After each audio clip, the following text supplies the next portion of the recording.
10h. Radio Côte d'Ivoire, le bulletin d'info. Fleur Kofi. Bonjour à tous.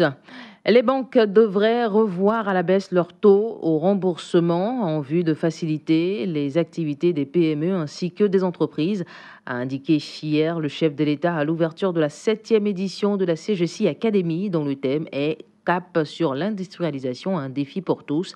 C'était en présence de plusieurs membres du gouvernement. Écoutons Alassane Ouattara. Donc les propositions et recommandations issues de vos travaux seront étudiées par le gouvernement afin de renforcer le secteur industriel ivoirien et de créer de véritables champions nationaux. Champions nationaux, je dis bien, dans le secteur industriel.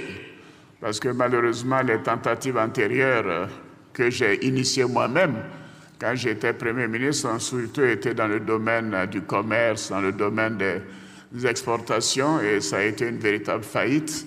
Donc c'est dans l'industrialisation que vous devez travailler pour améliorer la qualité des champions que nous voulons développer.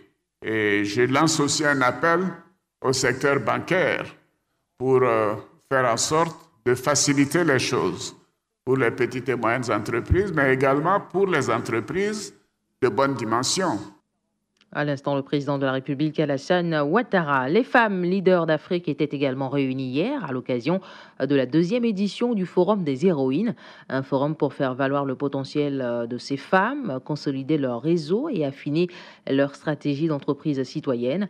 Il a été également question de la représentativité des femmes au poste de décision. On écoute Dinebou Karamoko. 250 femmes, dont des entrepreneurs et hauts cadres, sont donc à Abidjan pour ce forum. Elles vont bénéficier d'un programme actif de réflexion, d'inspiration et de développement personnel.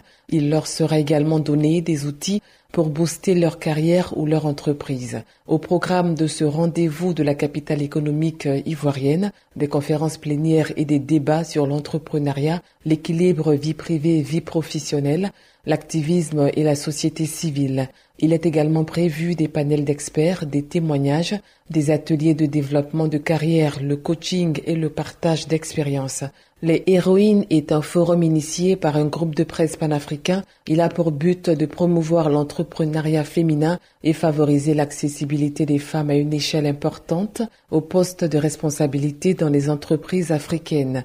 Cette 2e édition qui a lieu à Abidjan va s'achever le 27 novembre prochain à Dakar. La capitale sénégalaise, il faut le rappeler, a accueilli la première édition en 2017. Vous venez d'entendre Dinebou Karamoko. Elles sont candidates aux prochaines élections locales d'octobre et représentent moins de 20% des candidatures retenues. Et pour les mener à la victoire dans leurs différentes régions, la ministre de la Santé, de la Femme plutôt, a organisé une rencontre d'échange avec ses candidates. Quelques-unes ont réagi au sortir de cette rencontre. La première à s'exprimer est Kwasi Amakra.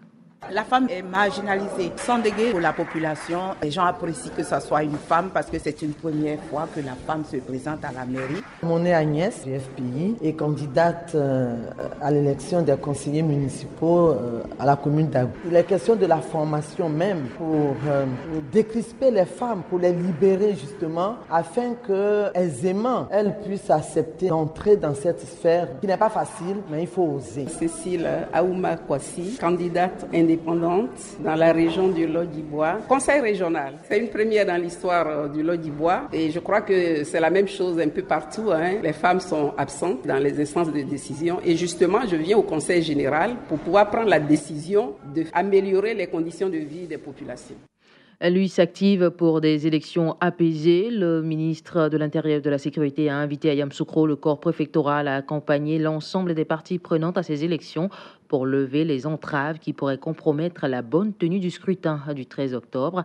C'était à l'occasion d'une rencontre d'échange entre le vice-président de la CEI et le corps préfectoral, une rencontre initiée par le ministre de l'Intérieur et de la Sécurité, Sidiki Diakité, qu'on écoute. Le samedi 13 octobre prochain, les populations de notre pays iront voter pour les élections régionales et municipales. Ce scrutin consacrera la fin d'un cycle électoral entamé avec l'élection présidentielle d'octobre 2015 et les législatives de 2016 ainsi que les élections sénatoriales qui ont suivi en début 2018. Sur ce scrutin, mesdames et messieurs les préfets, l'ultime défi est une Côte d'Ivoire démocratique, stable, irréversiblement tournée vers le développement, tant pour les générations présentes que pour celles à venir, comme le souligne toujours le président de la République, son Excellence M. Alassane Ouattara. Seule la fédération de nos efforts individuels et collectifs peut nous donner la capacité de relever ce défi à l'instar des nations développées. Et parlant de ces élections, ajoutons que la commission électorale indépendante invite les candidats aux élections municipales et régionales à la cérémonie de remise des affiches et des spécimens de bulletins de vote ce mercredi 26 septembre, c'est-à-dire aujourd'hui à 10h, à son siège d'Abidjan de Plateau.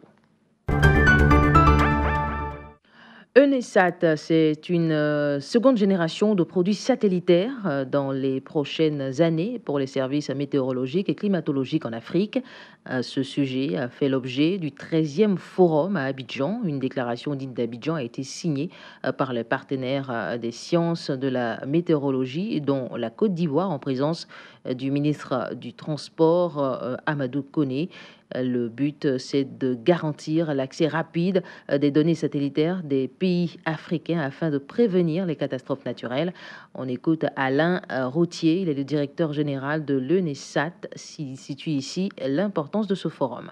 C'est un engagement à préparer l'avenir avec des satellites beaucoup plus modernes, des nouveaux produits. Et c'est aussi un engagement de l'Afrique pour prendre en charge elle-même le développement de produits spécifiques pour les besoins de l'Afrique. On sait que l'Afrique est particulièrement exposée au changement climatique, aux phénomènes extrêmes. Et donc, ça fait partie de la stratégie africaine d'apporter une réponse. Et les satellites vont y aider. Et cette déclaration nous fait aller de l'avant. Le ministère de la Modernisation et de l'Administration de l'Innovation au service public se donne les moyens pour être plus efficace. 2 jours durant, différentes structures de l'administration ont, au cours d'un atelier, relevé les dysfonctionnements et proposé des solutions pour une administration au service des populations. Le lancement de cet atelier a eu lieu en présence du ministre de tutelle. Cet objectif ne peut être atteint qu'avec un changement de comportement, estime le ministre de tutelle, Raymond Goudou Kofi, qu'on écoute. Pour parvenir à construire une telle administration, les méthodes et les outils ne suffiront pas à eux seuls. Il faudra en plus que nos comportements, nos attitudes et nos mentalités en interne changent. Nous devons être des agents de développement moderne, modèles et résolument mus par la volonté farouche d'obtenir des résultats probants dans l'accomplissement de nos missions au service de l'usager, désormais notre client principal. Je sais donc pouvoir compter sur vous pour que ce que je veux bien appeler un rêve devienne très vite une réalité afin de répondre avec célérité aux attentes du chef de l'État ainsi qu'à celles de nos concitoyens.